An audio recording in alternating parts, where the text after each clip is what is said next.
Social media వేదికగా గత కొన్ని రోజుల నుంచి కూడా ఈ యొక్క సోషల్ మీడియాలో కాకినాడ సిటీకి సంబంధించినటువంటి ఇద్దరు యువతులకు సంబంధించినటువంటి వీడియో అయితే వైరల్ అవుతుంది. తన తండ్రి పట్టించుకోవడం లేదంటూ కూడా తన తల్లి చనిపోవడానికి కారణం తానే అంటూ ఇప్పుడు తనపై కేసులు పెట్టి వేధిస్తూ ఈ విధంగా చేస్తున్నారని కూడా, అలాగే పవన్ కళ్యాణ్ గారు ఆదుకోవాలని అతను జనసేన నాయకుడిగా కూడా పనిచేస్తున్నారంటూ కూడా ఒక వీడియో అయితే ప్రస్తుతం సోషల్ మీడియా వేదికగా వైరల్ అవడం ప్రస్తుతం అయితే కాకినాడ వ్యాప్తంగా కూడా మొత్తం అంతా కూడా చర్చనీయాంశంగా మారినటువంటి పరిస్థితి ఉంది.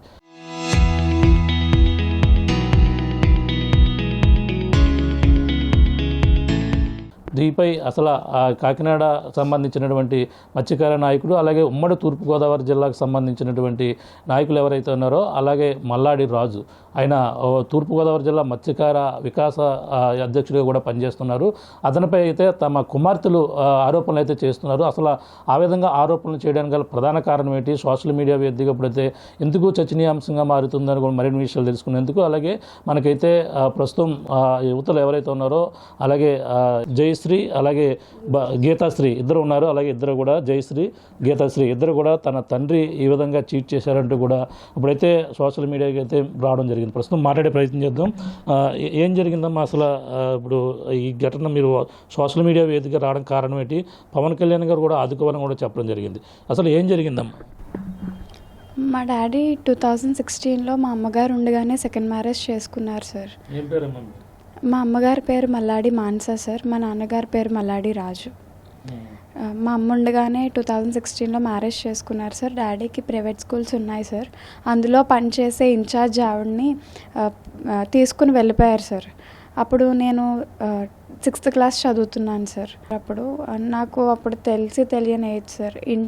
స్కూల్ నుంచి ఇంటికి వచ్చాక అమ్మ ఏడుస్తూ ఉంది సార్. అప్పుడు నాతో మా నాన్నమ్మ వాళ్ళు చెప్పారు సార్, ఇలా మీ డాడీ ఎవరినో ఒక టీచర్ని పెళ్లి చేసుకుని వెళ్ళిపోయారంట అని చెప్పారు సార్. అప్పుడు అంతకుముందు కూడా గతంలో అమ్మ ఎంతో టార్చర్ అనుభవించింది సార్. ప్రతి చిన్నదానికి డాడీ కొట్టడం, ఇంకా ప్రతి చిన్నదానికి సార్. కనీసం ఇంట్లో కిచెన్లో పాలు పొంగినా సరే ఆ పాలు మీద నుంచి వేసేయడం, ఇలా చాలా దారుణంగా టార్చర్ చేసేవారు సార్. స్కూల్లో మాది స్కూల్ హౌస్ ఒకే చోట సార్. 2 rooms హౌస్ సార్, మిగతాది స్కూల్ ఉండేదన్నమాట. అందులో టీచర్స్ని అంటే బయట ఎన్ని వేషాలైనా వేసుకోవచ్చు. అమ్మ కళ్ళ ముందే వేరే టీచర్స్ని అది తీసుకొచ్చి ఇంట్లో అది చాలా వర్స్ట్గా బిహేవ్ చేసేవారు సార్. అవన్నీ కూడా భరించి మా అమ్మ ఎంతో సహనంతో అలా ఓర్పుతో డాడీ మీద ప్రేమతో ఇంకా అలా ఉండిపోయింది సార్. ఎవరికి చెప్పుకోలేదు సార్ తన బాధ. మాకు చెప్పుకుందామన్నా అది మేము చాలా చిన్న ఏజ్ సార్. అది మా అమ్మమ్మ వాళ్ళతో కూడా చెప్పుకోలేదు సార్ ఎప్పుడు. ఎందుకంటే అమ్మమ్మ హార్ట్ పేషెంట్ సార్. సో వాళ్ళకి కూడా ఎప్పుడు ఏ విషయం కూడా చెప్పలేదు సార్. ఎప్పుడైతే ఇలా సెకండ్ మ్యారేజ్ చేసుకున్నారు అని ఆ విషయం కూడా మా అమ్మమ్మ వాళ్ళతో చెప్పలేదు సార్. నైబర్స్ చెప్తే మా మావయ్య అమ్మమ్మ వాళ్ళకి తెలిసి వచ్చారు సార్. అప్పుడు జరిగిన విషయాలన్నీ వాళ్ళతో మా అమ్మ చెప్పడం జరిగింది సార్. ఇప్పుడు నువ్వేం చదువుకుంటున్నాము? అప్పుడు నేను ఇప్పుడు డిగ్రీ ఫైనల్ ఇయర్ చదువుతున్నాను సార్. అలానే చిన్న పార్ట్ టైం జాబ్ కూడా చేస్తున్నాను సార్. అంటే ఇప్పుడు వరకు కూడా మరి 2016లో జరిగిన విషయం అన్నారు. మీ అమ్మగారు ఎప్పుడు చనిపోయారు? మా అమ్మగారు 2023లో October 23 చనిపోయారు సార్. సూసైడ్ చేసుకుని చనిపోయారు సార్. 2016లో డాడీ అలా సెకండ్ మ్యారేజ్ చేసుకున్న తర్వాత మమ్మల్ని అసలు పట్టించుకోవట్లేదని చెప్పి 2017లో అమ్మ మెయింటెనెన్స్ కేసు అయితే వేయడం జరిగింది సార్. ఆ కేసు వేశారు. అంటే నాకు అప్పుడు కేసులు ఇవేం తెలియదు కదా సార్. నేను స్కూల్లో చదువుకున్నప్పుడు మా డాడీ నా దగ్గరికి వచ్చి నువ్వు లేకుండా నేను ఉండలేకపోతున్నాను, బాగా చూసుకుంటానమ్మా అని చెప్పి తీసుకువెళ్ళారు సార్. నేను అప్పుడు చిన్న ఏజ్ కాబట్టి డాడీ చెప్పిన మాటలు విని నమ్మి వెళ్ళాను సార్. నన్ను అక్కడ ఏమి అసలు బాగా చూసుకునేవారు కాదు సార్. ఒక సర్వెంట్లా నన్ను అక్కడ ట్రీట్ చేశారు సార్. అప్పుడు నాకు హెల్త్ కూడా అసలు బాగాలేదు సార్. అంటే కొంచెం ఆ ఏజ్లో నాకు కొంచెం వర్క్ అది ఎక్కువ అయ్యి నాకు హెమోగ్లోబిన్ 3 pointsకి వచ్చేసింది సార్. నేను హాస్పిటల్లో అలా ఒక 1 week అయినా ఉన్నాను సార్. నేను ఇంకా అలా హెల్త్ ఇష్యూ రావడంతో అప్పటికి మా అమ్మగారు అక్క ఇక్కడే ఉండేవారు సార్. మావయ్య అమ్మమ్మ వాళ్ళు మొత్తం మెయింటెనెన్స్ అంటే ఇంట్లో నీడ్స్ అన్నీ వాళ్ళే చూసుకునేవారు సార్. తర్వాత నేను అమ్మ దగ్గరికి వెళ్ళిపోతానని చెప్పినా మా డాడీ అసలు పంపించేవారు కాదు సార్. ఇంక ఇలా నాకు ఇలా హెల్త్ ఇష్యూ వచ్చింది అని అనగానే ఇంకా అమ్మ కొంచెం గట్టిగా అడిగారు సార్. అప్పుడు నేను ఇక్కడికి వచ్చి అదే అమ్మతో ఉండడం జరిగింది సార్. తర్వాత ఇంక డాడీ అయితే అసలు పట్టించుకునేవారు కాదు సార్. మాకు కనీసం ఎలా ఉన్నారు ఏంటి అసలు తింటున్నారా లేదా అని కూడా ఏమీ పట్టించుకునేవారు కాదు సార్. మెయింటెనెన్స్ కేసు అదే మనీ కానీ నా పిల్లలు నా దగ్గరే ఉన్నారు, నేనే చదివిస్తున్నాను, ఇంకా మెయింటెనెన్స్ డబ్బులు నేను ఎందుకు ఇస్తాను అన్నట్టు మాట్లాడేవారు సార్. బయట ఎక్కడైనా సరే అలానే మాట్లాడేవారు సార్. అసలు చదివించారు మీ నాన్నగారు? మరి నిన్ను చదివించాను, ఇద్దరిని కూడా చదువు సంబంధించి అన్నీ కూడా చూసుకున్నానని కూడా చెప్తున్నారట. మరి దాన్ని ఎలా చూడాలి? అంటే సార్ నన్ను బాగా చూసుకుంటాను అని చెప్పి నన్ను తీసుకువెళ్ళారని చెప్పాను కదా సార్. అప్పుడు స్టార్టింగ్లో నన్ను ఒక 2 years చదివించారు సార్. తర్వాత నుంచి అయితే అసలు ఏం పట్టించుకోలేదు సార్. డాడీకి కొంచెం మగపిల్లలంటే కొంచెం ఇష్టం సార్.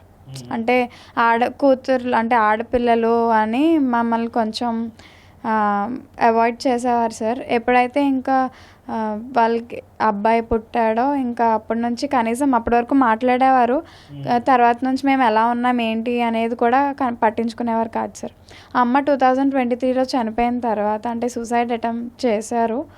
అప్పుడు నేను కూడా ఉన్నాను సార్ ఇంట్లోనే. నేను అమ్మ మాత్రమే ఉన్నాం సార్. అప్పుడు కాలేజ్కి వెళ్ళింది.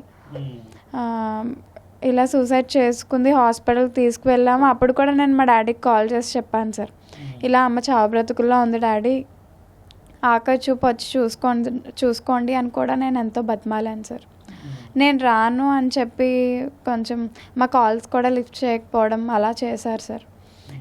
అమ్మ చనిపోయిన తర్వాత కూడా ఆఖరి చూపుకి కానీ మేము అయ్యో పిల్లలు ఎలా ఉన్నారు, తల్లి లేదు, వాళ్ళు తింటున్నారా లేదా, ఎలా ఉంటున్నారు, వాళ్ళ పరిస్థితి ఏంటి ఇప్పుడు అని కూడా మమ్మల్ని ఎప్పుడూ పట్టించుకోలేదు సార్. తర్వాత నుంచి మొత్తం కాంటాక్టే లేదు సార్. ఇప్పుడు అమ్మ చనిపోయిన దగ్గర నుంచి నేను తిరుగుతున్నాను సార్ కోర్టుకి 2.5 years నుంచి. అంటే అమ్మ మెయింటెనెన్స్ కేసు వేశారు కదా సార్. అప్పుడు పెండింగ్ అమౌంట్ ఏదైతే ఉందో ఆ అమౌంట్ మాకు రావాలని చెప్పి తర్వాత నేను కూడా కంటిన్యూ 2.5 years నుంచి స్టిల్ ఇప్పటికీ తిరుగుతున్నాను సార్. ఆ అమౌంట్ కూడా మాకు ఏమి ఇవ్వలేదు సార్. అలా ఒక 10 years అయిపోయింది సార్ ఇప్పుడు ఆ కేసు పెట్టి. ఆ 10 years తిరుగుతూ ఇప్పటికి మాకు 10,000 ఇచ్చారు సార్ కోర్టు నుంచి. అయితే రీసెంట్లీ మొన్నే సార్ 10,000 ఇచ్చారు సార్. పెండింగ్ అమౌంట్ 3,45,000 ఉంది సార్. అది కూడా ఇవ్వను అని చెప్పి కొంచెం అదే వేరే కోర్టులో అప్పీల్ అది వేసుకొని స్టే తెచ్చుకున్నారు సార్. కనీసం ఆ అమౌంట్ కూడా మాకు ఇవ్వాలని లేదు సార్ ఆయనకి. లేదు సార్, ఇవ్వలేదు సార్. ఆ 10,000 కూడా జడ్జి గారు కొంచెం గట్టిగా అడిగి కొంచెం తిట్టారు కాబట్టి ఇచ్చారు సార్. లేదంటే అసలు నేను వాళ్ళకి రూపాయి కూడా ఇవ్వను, అడుగు తినే వాళ్ళకన్నా ఇస్తాను కానీ వాళ్ళకి మాత్రం ఇవ్వను అని అనేవారు సార్. తర్వాత అంటే 8 years అమ్మ పోరాడింది హౌస్ కోసమే సార్. ఎందుకంటే చిన్నప్పటి నుంచి పుట్టి పెరిగిన ఇల్లు సార్. ఈ హౌస్ మేము వదులుకోలేము కదా సార్. ఇప్పుడు ఎలాగో మా అమ్మని దూరం చేస్తారు సార్. ఇప్పుడు గతంలో ఏముండేది ఇక్కడ ఇవన్నీ కూడా? ఇప్పుడు స్కూల్ హౌస్ రెండు ఉండేవి సార్. డాడీ ఎప్పుడైతే ఇలా చేశారో మొత్తం ఇక్కడ ఈ ఏరియాలో పరువు పోయి స్ట్రెంత్ మొత్తం తగ్గిపోయారు సార్. తర్వాత అట్ లాస్ట్ 9 members వచ్చారు. Strength 9 members, total school strength 9 members sir.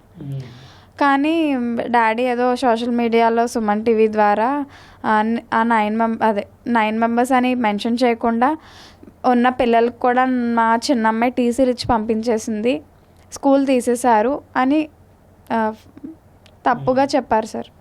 అప్పుడు నా ఏజ్ 17 years సార్. అప్పుడు నాకు టీసీ ఇచ్చే రైట్ కూడా లేదు సార్ అసలు. మా డాడీయే టీసీ ఇచ్చుకుని అప్పటికి స్కూల్ రికగ్నైజేషన్ అయిపోతుంది సార్. అందుకని తీస్తారు సార్. కానీ అప్పుడు కూడా మమ్మల్ని బ్లేమ్ చేస్తూ మాట్లాడారు సార్. ఇప్పుడు ఏం కోరుకుంటున్నారంటే ఫైనల్గా ఇప్పుడు పవన్ కళ్యాణ్ గారు గెలిచారు, ఇప్పుడు ఆయన ప్రస్తుతం జనసేనలో ఉంటున్నారని కావాలనే ఉద్దేశంతోనే ఈ పార్టీలో నన్ను బ్లేమ్ చేయడం కోసం ఈ విధంగా చూసి వారిలోకి వెనకాల ఉండి ఎవరో చేస్తున్నారు ఇదంతా అని కూడా చెప్పేస్తున్నారు. అంటే ఎవరో చెప్తే చేయడానికి మేము చిన్నపిల్లలం కాదు కదా సార్. అంటే అమ్మ ఎలా ఉండేదో డాడీ ఎలా అంటారో నాకు తెలుసు సార్. ఎందుకంటే నా 7th classలో నేను ఏదైతే చూడకూడదో, ఆ ఏజ్లో నాకు ఏవైతే తెలియకూడదో అవన్నీ నేను చూశాను సార్. మా డాడీ వేరే టీచర్తో ఉండగా. ఎందుకంటే స్కూల్ హౌస్ ఒకే చోటు సార్. నేను స్కూల్ నుంచి వచ్చాను, నేను చూశాను సార్ ఏదైతే చూడకూడదు. అంటే తెలియని ఏజ్లోనే నేను చూశాను. అంటే నేను మరీ అంత చిన్నపిల్లని కాదు సార్. ఎవరో ఏదో చెప్తే ఇన్ఫ్లుయెన్స్ అయిపోయి, ఎవరో ఇన్ఫ్లుయెన్స్ చేస్తే నేను వాళ్ళ మాటలు నమ్మి పార్టీ ద్వారా రాజకీయం వాళ్ళు ఏదో చేస్తానంటే నేను వాళ్ళకి ఓకే చెప్పి నేను మాట్లాడను కదా సార్. నేను మరీ అంత చిన్నపిల్లని కాదు సార్. నిజంగా రియాలిటీ ఏంటో మాకు తెలుసు సార్. కాబట్టి అలానే నేను కలెక్టర్ ఆఫీస్, ఎస్పీ ఆఫీస్, మహిళా పోలీస్ స్టేషన్, ఇంకా డిఎస్పీ ఆఫీస్ అన్ని చోట్ల తిరిగి, మా అమ్మ కూడా తిరిగారు సార్. మా అమ్మ ఉన్నప్పుడు మా అమ్మ కూడా తిరిగారు సార్. నేను కూడా 2.5 years ఈ మధ్యలోనే, ఈ గ్యాప్లోనే నేను ఇంకా ఈ కోర్టు అలా రన్ అవుతుండగానే నేను ఇంకా నా ప్రయత్నం నేను చేశాను సార్. అంటే ఆడపిల్లలం కదా సార్, కోర్టుకి ఎంత అని తిరుగుతాం సార్. ఒక్కొక్కరి చూపు ఒకలా ఉంటుంది సార్ అక్కడ. అవన్నీ నేను ఫేస్ చేయలేకపోతున్నాను సార్. మా సిస్టర్ అయోధ్య నుంచి వాయిదాకి వస్తున్నారు సార్. అక్కడ తనకి స్టడీ డిస్టర్బెన్స్ అవుతుంది. ఇక్కడ మేము చదువుకోవాలా లేదా ఇలా కోర్టులకే తిరగాలా మాకు అర్థం కావట్లేదు సార్. ఇంకా తర్వాత అదే కోర్టు కేసులు ఇవన్నీ మొత్తం మేము అన్ని ప్రయత్నాలు చేసి ఇంకా అలసిపోయాం సార్. ఎక్కడ మాకు సక్సెస్ అనేది లేదు. ఎవరు మమ్మల్ని కనీసం పట్టించుకోలేదు. మేము ఉన్నామని భరోసా కూడా ఎవరు ఇవ్వలేదు సార్. కాబట్టి మేము మీడియా ముందుకు రావడం జరిగింది సార్. ఇప్పుడు అంటే ఏం డిమాండ్ చేస్తున్నారు ఫైనల్గా? మీరు ఏం డిమాండ్ చేస్తున్నారు అంటే మీ నాన్నగారు ఇప్పుడు అంటే కొన్ని ఛానల్లో కూడా చూసాం, ఇందా కూడా మాతో కూడా మాట్లాడితే వాళ్ళని చూసుకోవడానికి నాకు అభ్యంతరం లేదు, వాళ్ళు ఈ ఆస్తి దీనికి సంబంధించిన ఏవైతే ఉన్నాయో అవన్నీ కూడా కేసులన్నీ కూడా ఇత్తుగా కూడా చేసుకుంటాను అంటున్నారు. మరి మీరు ఏం డిమాండ్ చేస్తున్నారు? మేము అంటే మా అమ్మ ఉన్నప్పటి నుంచి హౌస్ కోసమే పోరాడింది సార్. చిన్నప్పటి నుంచి పుట్టి పెరిగిన ఇల్లు. మా అమ్మ ఎలానో లేదు, ఆవిడ మెమోరీస్ అన్న మాకు ఇక్కడ ఉంటాయి సార్. ఈ హౌస్ ఖాళీ చేసి వెళ్ళాలని మాకైతే అస్సలు లేదు సార్. కాబట్టి మా అమ్మ చావుకి న్యాయం జరగాలంటే మాకు ఈ హౌస్ మాకు దక్కేలా చేస్తారని మనస్ఫూర్తిగా కోరుకుంటున్నాను సార్. అంటే మీ చదువుకు సంబంధించి అన్నీ కూడా నేను చూసానని కూడా చెప్పుకొస్తున్నారు. మరి ఆయన ఎలా చూడాలి మరి? అన్నీ కూడా చదువు కోసం ఇద్దరిని కూడా ఎడ్యుకేషన్ కోసం ఏమైనా చూసారా మరి? 2021 వరకు అయితే డాడీయే చూశారు సార్. ఇలా పెళ్లి చేసుకుని వెళ్ళిపోయాక కూడా ఒక 4 years చదివించారు సార్. తర్వాత ఇంకా నేను చేయను అని చెప్పి ఇంకా అప్పటి నుంచి అమ్మ మళ్ళీ స్టడీస్ కంటిన్యూ చేయడానికి హెల్ప్ చేశారు సార్. అంటే చదివించడం అంటే ఏమేమి చేసి కూడా మామూలుగా స్కూల్ ఫీజులో మొత్తం మీ మెయింటెనెన్స్ అన్నీ కూడా చూసి కూడా? మెయింటెనెన్స్ కాదు సార్, అంటే నేను హాస్టల్లో ఉండేదాన్ని కాబట్టి college inter hostel sir, basic కూడా హాస్టలే, స్టడీస్ వరకే చూసుకున్నారు సార్. కానీ ఇప్పుడు ఏం చేస్తున్నావు, ఎక్కడ ఉంటున్నారు? ఇప్పుడు నేను పీజీ చేస్తున్నాను సార్. అయోధ్యలో గవర్నమెంట్ యూనివర్సిటీలో పీజీ చేస్తున్నాను సార్. అంటే పోర్షన్ అయితే ఏ హాలిడేస్ వచ్చినా సరే అమ్మమ్మ దగ్గరికి వచ్చేదాన్ని సార్, అమ్మమ్మ వాళ్ళ ఇంటికి వచ్చేదాన్ని. ఫీజు వరకు డాడీ చూసుకున్నారు సార్ 2021 వరకు. ఆ తర్వాత నుంచి ఇంకా అది కూడా లేదు సార్. ఇంకా అప్పటి నుంచి మొత్తం అమ్మ వాళ్ళే చూసుకుంటున్నారు సార్. ఇప్పుడు ఏం డిమాండ్ చేస్తున్నారు మీ డాడీ నుంచి? ఏం డిమాండ్ చేస్తున్నారు మీరు? అంటే కన్న తండ్రి పేరు మీద ఉన్న ఇంటినే కూతురు కబ్జా చేస్తారని అంటున్నారు సార్. అంటే మా డాడీ ఇంట్లో మేముంటుంది కబ్జా ఎలా అవుతుంది సార్? మాకు సపోర్ట్గా అమ్మమ్మ మావయ్యలు ఉంటున్నారు. 2 ఆడపిల్లల్ని ఒంటరిగా ఉంచడం సేఫ్ కాదు అని చెప్పి వాళ్ళని కూడా కబ్జా అని అంటున్నారు సార్. అంటే మా మావయ్యలు ఏంటంటే మాకు ఏమీ ఇక్కడ ఉండాలని ఏం లేదు, ఇల్లు పిల్లల పేరు మీద పెట్టి గార్డియన్గా డాడీ పేరు మీద పెట్టి అలా ఇల్లు రాసిచ్చేస్తే మేము వెళ్ళిపోతాము, తర్వాత నీ పిల్లల బాధ్యత నువ్వే చూసుకో, కాకపోతే మా అక్కనే చంపేసావు కదా, మళ్ళీ పిల్లలకి ఏమవుతుంది, ఒక సేఫ్టీ ఉండాలి కాబట్టి ఇల్లు రాసి ఆ గార్డియన్గా నువ్వే ఉండు అని చెప్పి కూడా కోరారు సార్. కానీ అది కూడా డాడీ పట్టించుకోలేదు సార్. అంటే ఆయన తదనంతరం కూడా ఇవ్వడానికి నేను సిద్ధంగా ఉన్నాను, కానీ ఇప్పుడు అతను కష్టాజీతంతో కొనుక్కున్నాను, ఇవన్నీ కూడా ఆయన ఏదైతే స్కూల్ ఏదైతే స్కూల్ అన్నీ కూడా ఏ విధంగా స్థాపించుకున్నాను అవన్నీ కూడా పోయి కావాలని ఉద్దేశపూర్వకంగా వెనకుండి చేశారు. గతంలో వైసీపీ పార్టీలో కొంతమంది వెనకుండి అప్పట్లో కేసులు అతని మీద పెట్టించారని కూడా ఇటువంటి పార్టీల మేసం కూడా చేస్తున్నారు. ఆయన పార్టీ అని ఏం లేదు సార్. అంటే అమ్మ చనిపోయిన తర్వాత వెంటనే కేసు పెడితే డాడీని జైల్లో పెట్టారు సార్. అంటే మా అమ్మ డాడీ వాళ్ళు చనిపోవడం అనేది వాస్తవం సార్, దానికి పార్టీలతో సంబంధం ఏముంది సార్? అంటే అప్పుడు ఏదో ఎవరో మల్లాడి కృష్ణారావు గారు వస్తుంటే అప్పుడు ఏదో గొడవ జరిగిందంట కదా, అప్పుడు ఏదైనా ఐడియా ఉందా? అది అంటే మా బాధను చెప్పుకోవడానికి అని చెప్పి ప్రెస్ మీట్ జరుగుతున్నప్పుడు వెళ్ళాం సార్, ఇలా ఫైల్ సబ్మిట్ చేసాము, ఇప్పుడు ఆయన అయితే ఇప్పుడు కాదమ్మా ఒకసారి యానం వచ్చి మాట్లాడండి అని చెప్పారు సార్. ఇంకా అలా చెప్పగానే మేము వచ్చాం సార్.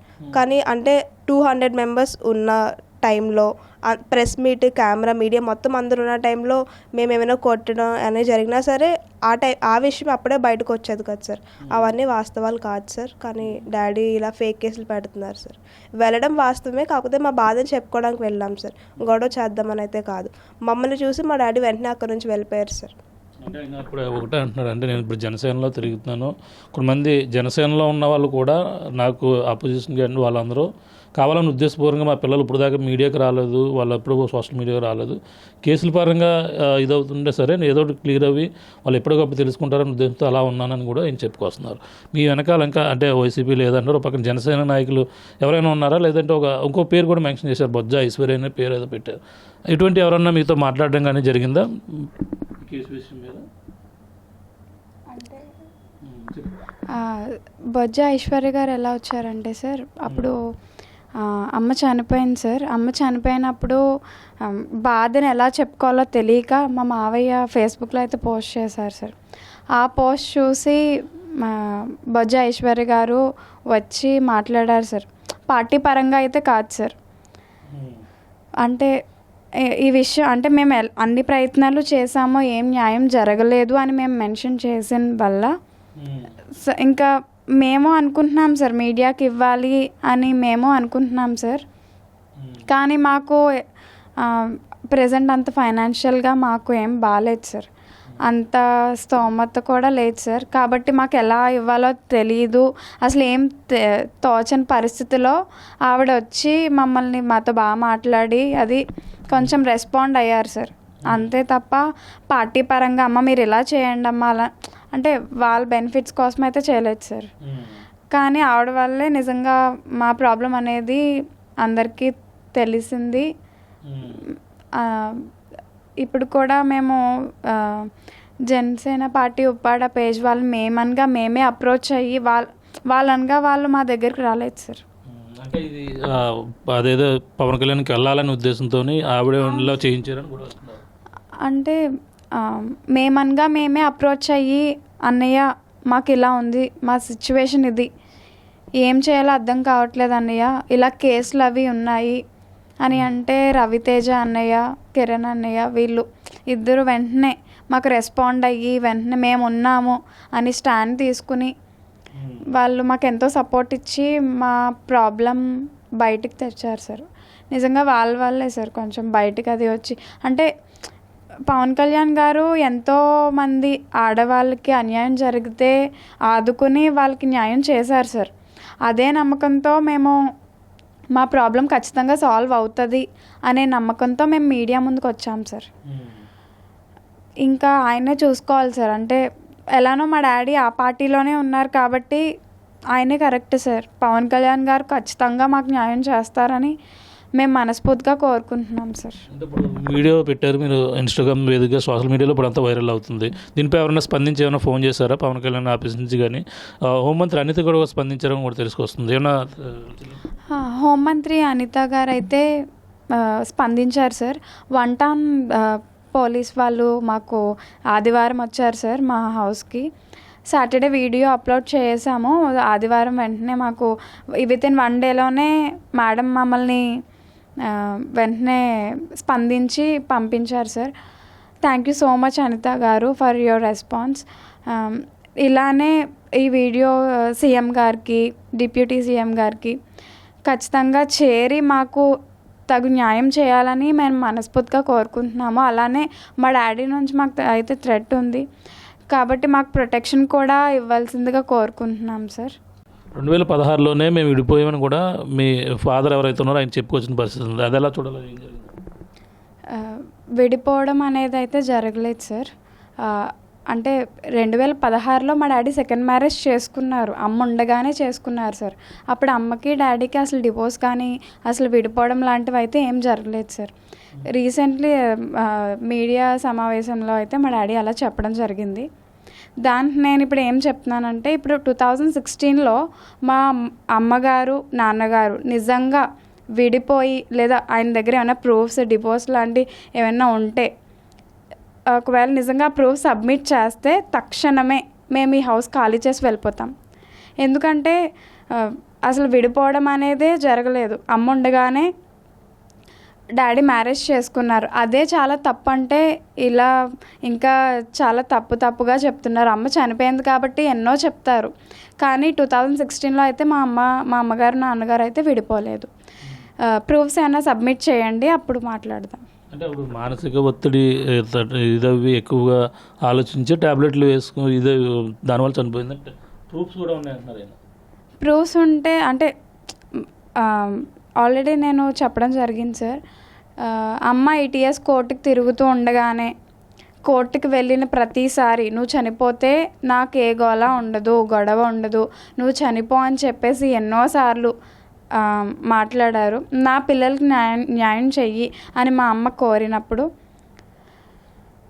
విడాకులు డివోర్స్ ఇచ్చే నేను వెంటనే ఇల్లు రాస్తాను అంటే ఇలా మాట్లాడేవారు. ఎందుకంటే మా అమ్మ ఎలాగో డివోర్స్ ఇవ్వదని మా డాడీకి తెలుసు కనుక మా డాడీ అంత గట్టిగా నువ్వు డివోర్స్ ఇవ్వి, నన్ను విడిపోదాం, అప్పుడు నేను ఖచ్చితంగా రాస్తానని చెప్పేవారు.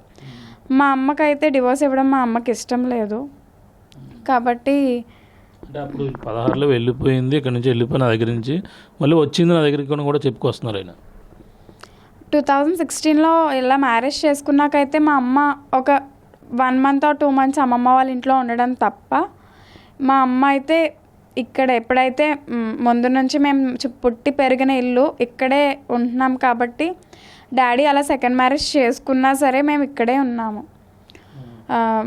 అది మళ్ళీ అంటే తర్వాత డాడీయే ఇంకా 3 months ఇక్కడికి రావడం జరిగింది. అప్పటి వరకు అసలు పట్టించుకునేవారు కాదు, జస్ట్ మా దగ్గరికి వచ్చి చూసి వెళ్ళేవారు అంతే తప్ప మాకు రూపాయి కూడా ఇవ్వలేదు.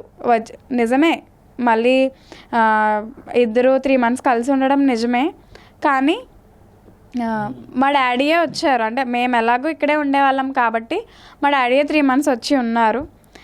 అప్పుడు కూడా మాకేమీ డబ్బులు అయితే ఏమి ఇవ్వలేదు. అప్పుడు కూడా అమ్మమ్మ వాళ్ళే మొత్తం రేషన్ ఇదంతా వాళ్ళే చూసేవారు. కర్రీస్ కూడా మొత్తం ఇంక వాళ్ళే ఇచ్చేవారు. ఇంకా అమ్మ డాడీ రాగానే డాడీకి ఇష్టమైనవి అన్నీ ఇలా వండి పెట్టడం, అది ఒక 3 months వరకు అలా అయింది. తర్వాత మళ్ళీ సడన్గా కొడుకు పుట్టడంతో సెకండ్ వైఫ్తో కొడుకు పుట్టాడు. ఇంకా తర్వాత నుంచి అయితే మొత్తం ఇంకా మనిషి అయితే అడ్రస్ లేరు. ఇంకా మేము అదే మొదటి భార్య పిల్లలు ఉన్నారనే విషయమే ఆయన మర్చిపోయారు. మరి మీ డాడీని బ్యాట్ చేయడానికి అలాగే రకరకాల రాజకీయంగా ఇప్పుడు ఎదుగుతున్నారని చూసి వారులక ఈ విధంగా చేస్తున్నారు, తప్పుడు ప్రచారాలను కూడా చెప్పుకొస్తున్నారు. ఇటువంటిది ఏమైనా ఉందా? ఇవి ఎందులో ఏది తప్పుడు ప్రచారం లేదు సార్, ఇవన్నీ జరిగిన వాస్తవాలే సార్. అంటే మేము డైరెక్ట్గా మీడియా ముందుకు రాలేదు సార్. 2016లో గొడవ అయింది. తర్వాత మేము చాలా ప్రయత్నాలు చేసాము. ఎస్పీ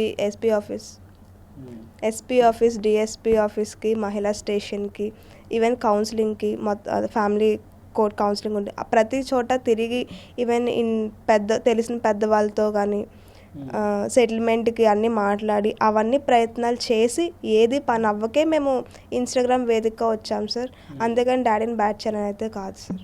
మాకు ఇంకా ఇదేమీ అవ్వట్లేదు అని చెప్పి ఇలా చేస్తే అయినా మాకు ఏదో ఒక న్యాయం జరుగుతుంది అనే ఉద్దేశంతోనే మేము మీడియా ముందుకు వచ్చాం సార్. మరి అంటే ఇప్పుడు ఆయన ఫైనల్గా ఏం కావాలనుకుంటున్నారంటే ఇప్పుడు మీకు మిమ్మల్ని చూసుకోవడం కావాలా, లేదంటే ఇది రాసివ్వాలా, లేదంటే మీకు ఎటువంటిది కోరుతున్నారంటే ఇప్పటికే కేసులు ఉన్నాయన్నారు, మరి ఆ కేసులన్నీ సెటిల్మెంట్లు అవ్వాలి కదా, మరి ఏం కోరుకుంటున్నారు? అంటే మా మీద ఉన్నవన్నీ ఫేక్ కేసులు సార్. ఇప్పుడు ఆ కేసులు మేము ఆడపిల్లలం తిరగలేకపోతున్నాం సార్. ఉన్న కేసులన్నీ తీసేసేలాగా. అంటే ఇప్పుడు మమ్మల్ని కూడా ఇంటి నుంచి బయటికి పంపేద్దాం అనుకుంటున్నారు సార్. కానీ మా ఇంట్లో మేము ఉండాలనుకుంటున్నాం సార్. ఈ ఇల్లు మా పేరు మీద రాయాలి, మమ్మల్ని ఇంట్లోనే ఉండనివ్వాలి సార్. ఇంట్లో ఇప్పుడు ఉంటున్నారు కదా, మీకు ఏమన్నా ఇబ్బంది ఏముంది ఇంటి దగ్గర ఉంటాం? అంటే కేసులు అయ్యి పెట్టి కబ్జా చేశామని చెప్పి సపోర్ట్గా ఉంటున్న మావయ్య అమ్మమ్మ వాళ్ళ మీద కబ్జా చేసామని పెట్టి అసలు ఏ సంబంధం లేని మా పిన్ని వాళ్ళు బాబాయ్ వాళ్ళని కూడా ఇన్వాల్వ్ చేస్తున్నారు సార్. వాళ్ళైతే వాళ్ళ ఇంట్లోనే ఉంటున్నారు, కానీ ఇక్కడే ఉంటున్నారు.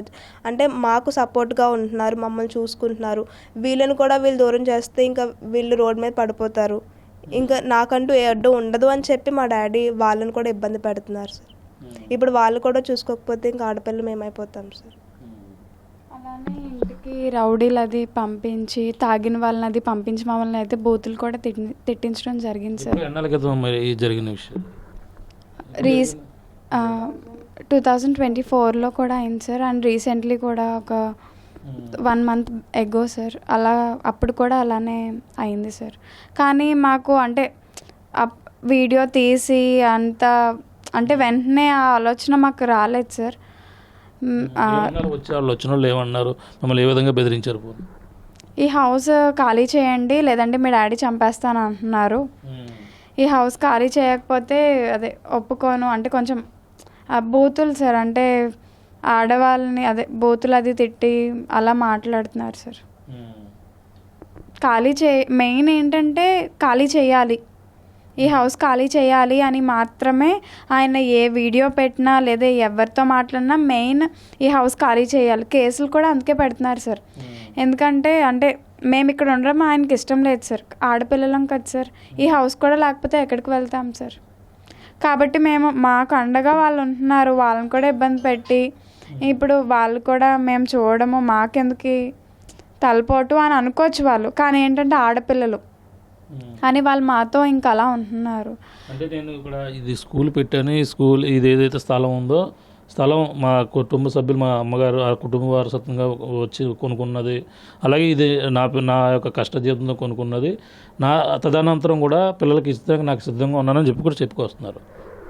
లేదు సార్. అంటే అమ్మ ఉన్నప్పుడు ఆల్రెడీ అడిగారు సార్. ఇలా నేను అంటే హౌస్ పిల్లలకి రాయండి అంటే అడుక్కు తినే వాళ్ళకన్నా రాస్తానేమో కానీ మీకు మాత్రం రాయను అని చెప్పారు సార్. మొఖం మీద చెప్పారు సార్. ఈవెన్ ఇప్పటికీ రాయడానికి ఆయన సిద్ధంగా లేదు సార్. అంటే కోర్టుకి నేను వెళ్తాను కదా సార్ వాయిదాకి. అప్పుడు కూడా కేసులు తీసేయండి అని నాతో వచ్చి మాట్లాడితే ఫస్ట్ మీరు మాకు ఏదో ఒక సెటిల్ చేసేయండి డాడీ, మాకు కూడా ఏం సరదాగా లేదు డాడీ ఇలా కేసులకి అది తిరగడానికి. మీరు అమ్మ కోరిక మేరకు మాకు హౌస్ రాసేస్తే ఇప్పుడే మేము కేసులన్నీ తీసి రాజీ అయిపోతామని చెప్తే నువ్వు అలా మాట్లాడుకో అని చెప్పి కొంచెం మాట దాటేసి ఇంకా అలా పక్కకు వెళ్ళిపోయేవారు సార్. అయినా ఒకటే చెప్పుకొస్తున్నారు అంటే కేసులు ఇవన్నీ కూడా తిరిగి వాళ్ళు కూడా ఆర్థికంగా ఇబ్బంది పడుతున్నారు, మేము కూడా ఇలా వీధిని పడుతున్నాం, నేను అన్నీ కూడా కేసులు అన్నీ కూడా విత్డ్రా చేసుకుంటాను, అలాగే దీనికి సంబంధించిన ఆస్తి ఏదైతే ఉందో వాళ్ళ పెళ్ళిళ్ళు మొత్తం అన్నీ కూడా చూసుకుంటానని కూడా చెప్పుకొస్తున్నారు. అంతేకాకుండా తదనంతరం మీకు వచ్చేలా చేస్తానని కూడా చెప్పుకొస్తున్నాడు. తదనంతరం ఇస్తారు అంటే అది నేను నమ్మను సార్. ఎందుకంటే ఆయనకి అబ్బాయిలు అంటే ఇష్టం సార్. కొడుకు ఎలానో పుట్టాడు సార్ సెకండ్ వైఫ్తో. కాబట్టి ఆ అబ్బాయికే చెందాలి, మాకేం చెందకూడదు అనేది ఆయన కాన్సెప్ట్ సార్. ఇప్పుడంటే తదనంతరం రాస్తాను అని మాట వరుసకు చెప్తున్నారు అంతే. అంటే ప్రజెంట్ మేము మీడియా ముందుకు వచ్చాము, జనాలకి ఏం చెప్పుకోవాలో తెలియక మా డాడీ అలా చెప్తున్నారు సార్. అంటే మాకు తెలుసు కదా సార్ ఇన్ని ఇయర్స్ అంటే నిజంగా తదనంతరం రాస్తాను అనే నిజమైన ఉద్దేశం ఉంటే కనుక ముందే చెప్తారు సార్. అది అయినా ఇప్పుడు అలా ముందే చెప్పినా సరే అది మేము నమ్మలేం సార్. ఎందుకంటే రాసేలా ఉంటే అమ్మున్నప్పుడే రాస్తారు సార్. ఇప్పుడంటే ఎవరికో ఏదో కారణాలు చెప్పుకోవాలని చెప్పి అలా అంటున్నారు తప్పించి ఆయన అయితే రాయరు సార్. వాస్తవం కాదు సార్ ఆయన అయితే. కానీ మాకు ఏదో ఒక న్యాయం చేసి ఆడపిల్లలం కాబట్టి మేము కోర్టులకి అది మేము తిరగలేకపోతున్నాం, ఎంతో అలసిపోయాం. కాబట్టి మాకు ఈ కేసులు ఏమీ లేకుండా ఈ ఇల్లు మాకు దక్కేలా న్యాయం చేయాలని మనస్ఫూర్తిగా కోరుకుంటున్నాను. ఈ ఇంటి నుంచి అయితే మేము బయటకు వెళ్ళాలనుకోవట్లేదు సార్. మేము ఇక్కడే ఉండాలనుకుంటున్నాము. ఈ ఇల్లు మా పేరు మీద రాస్తే చాలు సార్. ఇది పరిస్థితి. అలాగే గీతశ్రీ అలాగే జయశ్రీ ఇద్దరు కూడా ఒకటే చెప్పుకొస్తున్నారు, తన తండ్రిని బ్యాట్ చేయాలని అలాగే తన రాజకీయంగా ఎదుగుదలను చూసి మేము ఈ విధంగా తనని కించపరచాలని మేము ఉద్దేశంతో చేయడం లేదు. అలాగే తన తల్లి గతంలో పడినటువంటి కష్టాలు అతను చేసినటువంటి వ్యవహారాలన్నీ కూడా కళ్ళారా చూడలేని ఏదైతే వయసు ఏదైతే ఉందో అటువంటి వయసులో కూడా చూసిన పరిస్థితులు కూడా ఉన్నాయి. అటువంటి తన తల్లి తట్టుకోలేక ఇవన్నీ కూడా చూసి తనైతే చనిపోయినటువంటి పరిస్థితి ఉంది. తను చనిపోవడానికి ప్రధాన కారణం తన తండ్రి అంటూ కూడా చెప్పుకొస్తున్నారు. ఏదేమైనా తన ఏదైతే ఇప్పుడు ఉన్నటువంటి స్కూల్ ఏదైతే ఉందో ఈ యొక్క స్కూలు ఈ యొక్క ఇంట్లోనే ఇప్పుడు ప్రస్తుతం గతంలో మేమంతా కూడా ఇక్కడే పుట్టాం, ఇక్కడే పెరిగాం కాబట్టి ఇది మా పేరున ఇవ్వాలని కూడా వాళ్ళంతా కూడా కోరుతున్నటువంటి పరిస్థితి ఉంది. అలాగే కొంతమంది వచ్చి ఈ విధంగా బెదిరింపులు పాల్పడుతున్నారు, ఇల్లుని ఖాళీ చేయాలంటూ కూడా కోరుతున్నారని కూడా చెప్పుకొస్తున్నారు. ఏదేమైనా ఈ ఘటనపై తను సోషల్ మీడియా వేదికగా రావడం పెద్ద చర్చనీయాంశంగా మారింది. పక్కన హోంమంత్రి అనిత కూడా దీనిపై స్పందించి వాళ్ళకి రక్షణ కల్పించే విధంగా కూడా చెప్పినట్లుగా కూడా తెలుసుకొస్తుంది. మరో పక్కన జనసేన అధినేత పవన్ కళ్యాణ్ మరి ఏ విధంగా స్పందిస్తారు, ఈ ఇద్దరికి అలాగే గీతాశ్రీ జయశ్రీలకి ఇద్దరికి పవన్ కళ్యాణ్ మరి ఎటువంటి న్యాయం చేస్తారు అనేది కూడా ఇప్పుడు వేచి చూడవలసిన పరిస్థితి. ఏదేమైనా తనకైతే ఏదైతే తను ఇప్పుడు చదువుకున్నటువంటి చదువు గతంలో అంత ఆ విధంగా చూసినటువంటి సందర్భం లేదు. తనకి ఏదైతే ఇప్పుడు ఉన్నటువంటి ఆస్తి ఏదైతే ఉందో తనకి ఇప్పుడు మరొక వివాహం చేసుకున్న తనకి కుమారుడు పుట్టారు, అలాగే ఆ బాబు పుట్టారు కాబట్టి వాళ్ళకే చెందేలా చూస్తున్నారని మాకు అనుమానాలు ఉన్నాయి. ఏదేమైనా ఈ యొక్క ఉన్నటువంటి ఆస్తి తన ఇద్దరి పేరు మీద కూడా రాస్తేనే మాకు కొంచెం సెక్యూరిటీ ఉంటుంది. అలాగే తను ఇప్పుడున్నటువంటి కేసులన్నీ కూడా భరించలేకపోతుందని కూడా చెప్పుకొస్తున్నారు. ఏదేమైనా ఇప్పుడు జరిగినటువంటి ఘటనపై మరి పవన్ కళ్యాణ్ మరి ఏ విధంగా స్పందిస్తారు, అతనైతే ప్రస్తుతం మత్స్యకార వికాస అధ్యక్షుడిగా తూర్పుగోదావరి జిల్లాకైతే కంటిన్యూ అవుతున్నారు. ఈ నేపథ్యంలో మరి ఇది పవన్ కళ్యాణ్ దృష్టి కూడా వెళ్ళినట్టు కూడా తెలుసుకొస్తుంది. మరి ఎటువంటి నిర్ణయం తీసుకుంటారో, వీళ్ళ కేసులు విత్డ్రా చేసుకుని తను ఉన్నటువంటి ఆస్తి రాసిస్తారా, లేదంటే తన తండ్రి మరి ఏ విధంగా స్పందిస్తారని కూడా వేచి చూడవలసిన పరిస్థితి ప్రధానంగా కనపడుతుందని చెప్పాలి. ఇది కూడా తాజా పరిస్థితి. కెమెరాతో ప్రకాష్, RTV, కాకినాడ నుంచి. చరిత్ర సృష్టించినోడు ఇప్పుడు ఆ చరిత్రని తిరగరాయబోతున్నాడు. అబద్ధాల గోడల్ని బద్దల కొట్టి నిజాలను రాగా మీ ముందుంచబోతున్నాడు. నిజమైన వార్తల కోసం వెంటనే డౌన్లోడ్ చేసుకోండి రా యాప్ని.